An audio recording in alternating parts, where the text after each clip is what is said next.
আসসালামু আলাইকুম, কেমন আছেন সবাই? আশা করছি আল্লাহর রহমতে ভালো আছেন। এর আগেও আমি দুইটা ভিডিও আপলোড করেছিলাম যে কিভাবে আপনারা ড্রেস আপ চেঞ্জ করতে পারেন মাত্র এক ক্লিকে। মানে ধরেন আপনার কারো ছবিতে আপনার তাদের পোশাক পছন্দ হয়েছে, সেই পোশাকটা আপনার ছবিতে নিয়ে আসতে চান। এই বিষয়ে আমি দুইটা ভিডিও আমার চ্যানেলে আপলোড করেছিলাম, বাট ওইখানে অনেকেই বলতেছিলেন যে তাদের নাকি ইরর আসতেছে, ওইখানে হচ্ছে না। তো তাদের জন্য আজকে নিয়ে আসলাম একটি অ্যাপস। তো এই অ্যাপসটার মাধ্যমে কিন্তু আমরা চাইলে এখন সেম কাজটাও এখানেই করতে পারবো। তো এটা কিভাবে করতে হবে সম্পূর্ণ প্রসেস থাকবে এই ভিডিওতে। তো অবশ্যই ভিডিওটি না স্কিপ করে সম্পূর্ণ দেখার অনুরোধ রইল। আর আপনারা যারা আমার চ্যানেলে নতুন অবশ্যই চ্যানেলটি সাবস্ক্রাইব করবেন। আর যারা অলরেডি করেছেন তাদেরকে অসংখ্য ধন্যবাদ।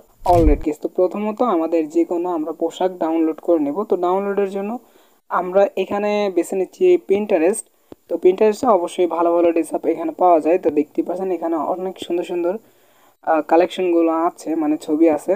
তো এখান থেকে আমরা যে কোনো একটা ছবি নিয়ে নিব। তো এর জন্য আমরা প্রথমে আছে এই ছবিটাই নিয়ে নিলাম এখান থেকে ডাউনলোড। তো আমরা এই ছবিটা নিয়ে নিলাম। তো নিয়ে নেওয়ার পরে আমরা চলে যাব এই অ্যাপ্লিকেশনের ভেতরে। তো এই অ্যাপসের ভিতরে আসার পরে এইরকম ইন্টারফেস দেখতে পাবেন। তো এখান থেকে আপলোড ইওর ফটো, তো এখানে ক্লিক করে দেবেন। দেওয়ার পরে আপনার গ্যালারিটা ওপেন হয়ে যাবে। তো আপনি যেই ছবিটা এডিট করতে চান ওই ছবিটা নিয়ে নেবেন প্রথমে। তো নিয়ে নেওয়ার পরে এখান থেকে আমরা ওকেতে ক্লিক করে দেব। তো দেওয়ার পরে এখান দেখতে পাবেন আপনার ছবিটা কিন্তু চলে আসবে। একটু সময় অপেক্ষা করলে আপনাদের যে বডিটা বা প্যান্ট বা টি শার্ট যেটার সাথে থাকবে ওইটার উপরে কিন্তু ড্র হয়ে যাবে। আমরা একটু অপেক্ষা করলে এই যে দেখতে পাচ্ছেন ড্র হয়ে গেছে। এখানে হয়তো মেবি বুঝতে পারতেছেন নাকি জানি না, কিন্তু এখানে কিন্তু ড্র হয়ে গেছে। আমি একটু জুম, আচ্ছা এটাকে জুম করা যায় না, যাই হোক। তারপরে আপনারা এখানে কিছু স্যাম্পল পেয়ে যাবেন, চাইলে এগুলো অ্যাপ্লাই করতে পারেন। আর যদি না চান যে আপনার কাছে যেরকমটা আমি ছবি ডাউনলোড দিলাম ওই ছবি কিন্তু এখানে আপলোড করতে পারবো। তো তার জন্য আমরা প্রথমে যে এইখানটায় ক্লিক করে দেব। তো দেওয়ার পরে এখানে কিছু রুলস বলতেছে যে কীরকম ছবি এখানে মানে দিলে কাজ হবে ভালো মতো। তো এখানে দেখে নেবেন একটু। তো এখান থেকে আমরা ক্লোজ করে দেব। তো দেওয়ার পরে সেম আবার এখানে দিব। তো আমাদের গ্যালারিটা ওপেন হয়ে গেল। আমরা কিন্তু ওই ছবিটা যেটা ডাউনলোড করলাম ওইটা কিন্তু নিয়ে নিব।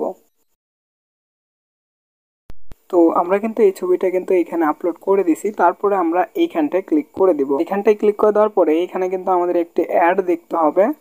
যেহেতু এটা ফ্রি ভার্সন তো এই জন্য এখানে কিন্তু আমাদের একটা অ্যাড দেখতে হবে। তো আমরা এখান থেকে অ্যাডটা দেখে নিচ্ছি। তো অ্যাডটি কমপ্লিট করার পরে দেখতে পাচ্ছেন এখানে প্রসেসিং হচ্ছে। তো আমরা কিছুক্ষণ সময় অপেক্ষা করব। দেখতেই পারছেন আমাদের ছবিটা কিন্তু জেনারেট হয়ে গেছে। কতটা পারফেক্ট, কতটা অ্যাকুরেট আমাদের কিন্তু এখানে জেনারেট হয়ে গেছে। তো এইভাবেই কিন্তু আপনারা যে কোনো ছবি আপনাদের কিন্তু জেনারেট করতে পারবেন খুবই সহজে। তো এইটা আমরা কিভাবে সেভ করব, তো সেভ করার জন্য এই যে এখানে দেখবেন সেভ, তো এখানে ক্লিক করলে এই ছবিটা কিন্তু সেভ হয়ে যাবে। তো আজকের ভিডিও ছিল এই পর্যন্তই। সবাই ভালো থাকবেন, আল্লাহ হাফেজ।